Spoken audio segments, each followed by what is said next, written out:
Greetings to you all, wherever you are, at home or abroad. You're now tuned into Talk Sense Media, your voice of reason in the noise. Here we bring you the news that matters to you, straight talk, clear facts, and honest reasoning, because you deserve to understand what's really going on. Whether it's headlines or what's happening on the streets, if it affects you or your community, we break it down and we talk sense. So let's get into today's story.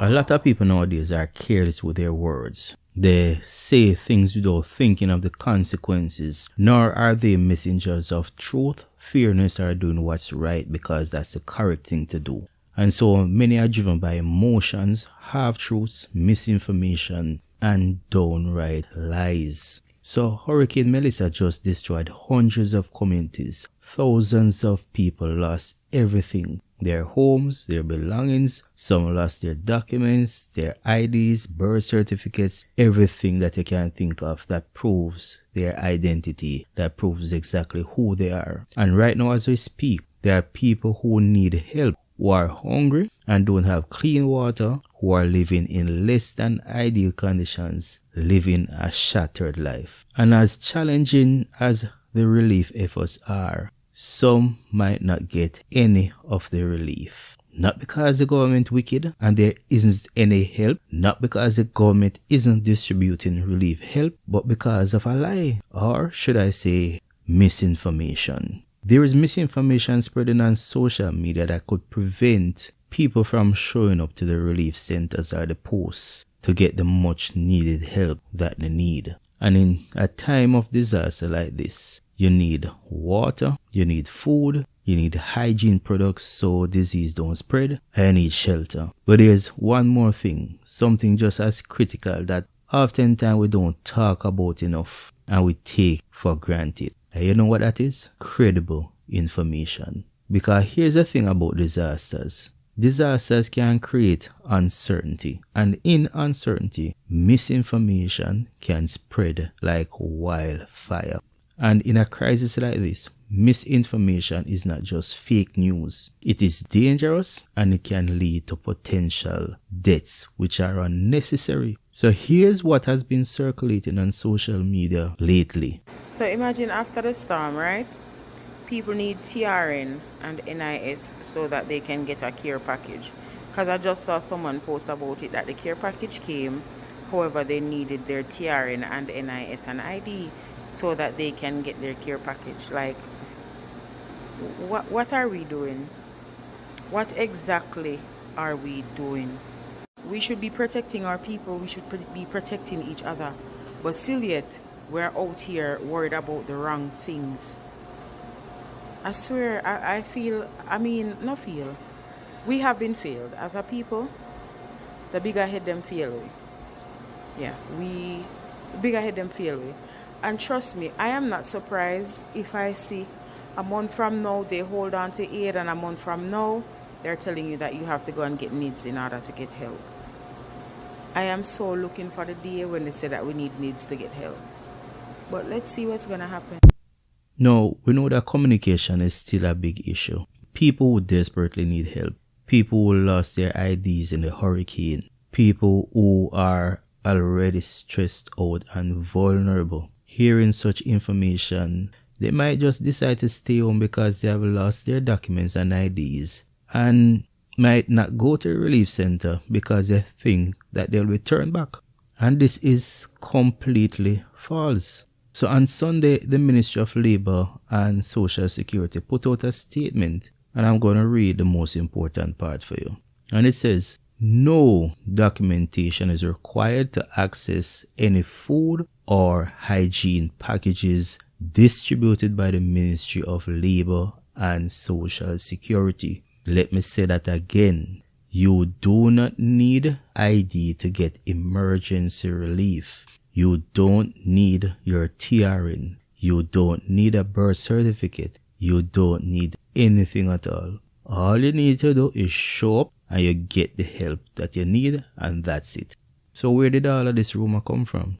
We can make our best guess about how it happened, and this probably is where it started. So there are two different things happening right now. Number one, the emergency relief distribution is taking place, where food packages, hygiene kits, and water, those are being distributed. And for that, no documents are required. But at the same time, number 2, household damage assessments are also being done. And these are long-term recovery support, rebuilding assistance, right? So I guess for persons who might have lost a home, NGOs and the government would be taking names, collecting information to find replacement homes. For people who have their roof blown off, again, similar thing, NGOs and the government collecting information so persons can get their roof replaced. In addition to that, future payouts would have to get material from the hardware, etc. And for this one, they'll definitely ask for your ID because this involves bigger money, which the government will have to give account for. So somebody, whether through ignorance or malice, look like they mix up the two things them together, either accidentally or on purpose. And now people think you need ID for everything, and that is not the case.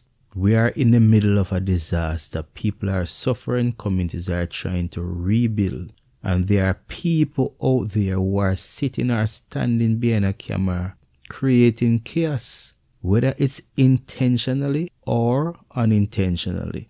Because the reality of it is that I would hate to think that there are people that lack sensitivity towards their fellow Jamaicans who are going through hell right now. And I'm not going to get involved in any conspiracy theory. And so I'm going to say that they are misinformed and lack true understanding of the situation, which unfortunately isn't quite as harmless as it might seem on the surface.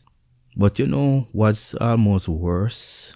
It's the people who believe what they hear without question. The people who see a post from some random social media personality and treat it like it's gospel. You know the one that we're talking about? The ones who share things with caption like, even if it no go so, it nearly go so. It is close enough to the truth for them and that's acceptable. Well, come on people, I know so things work. You are grown adults. You have to get the correct information or seek to get the correct information. Ignorance is not bliss. So the Chief Technical Director, Audrey Dear Williams, explained exactly what is happening, right? And what she's saying is that because the disaster is so massive and because they know that many people lost their documents, social workers have been instructed to proceed with damage assessments alongside the relief program that is taking place. They are not leaving anyone behind. So if you lost your ID in the hurricane, they will help you to figure out how to replace it later after they have assessed your damage and get you into the system. And the Permanent Secretary Dion Jennings also added by letting us know that the ministry is making adjustments based on the realities on the ground.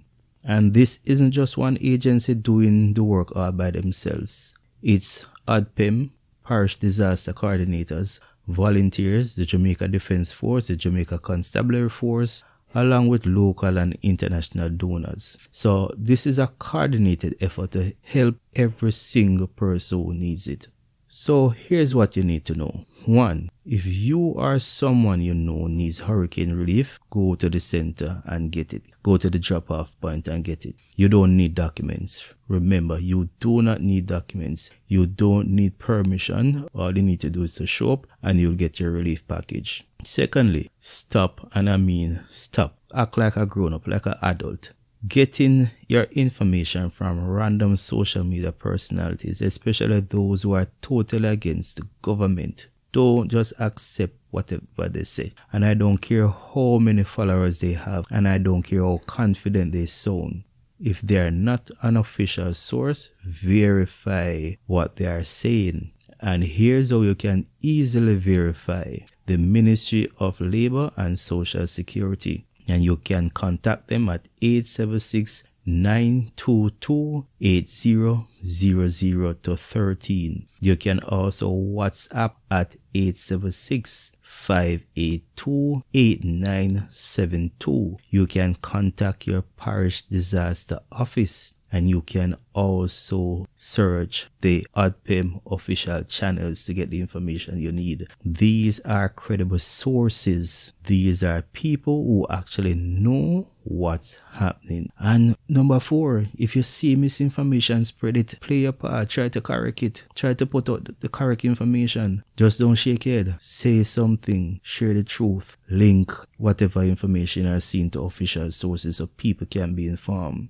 Because we can't afford for anyone to not show up for the relief aid because of a lie. So again, verify information before you share it. Question things before you believe. Go to official sources because lives are on the line. The Ministry of Labor and Social Security says they remain transparent and committed to delivering support to every affected household in Jamaica, the length and breadth of Jamaica. But they can't help people who don't show up. So if you need help, just go. Leave your house. Find out where the things are being given out and go. If you know someone who needs help, tell them. If you see the lies spreading, play your part, try and stop it, or inform those who are talking foolishness. That's all we can do. We all can play a part. And also importantly, share this video because I've included important information. Also, like and subscribe to my channel for more credible information and thought-provoking commentary. And as always, remember, this is Talk Sense Media, your voice of reason in the noise.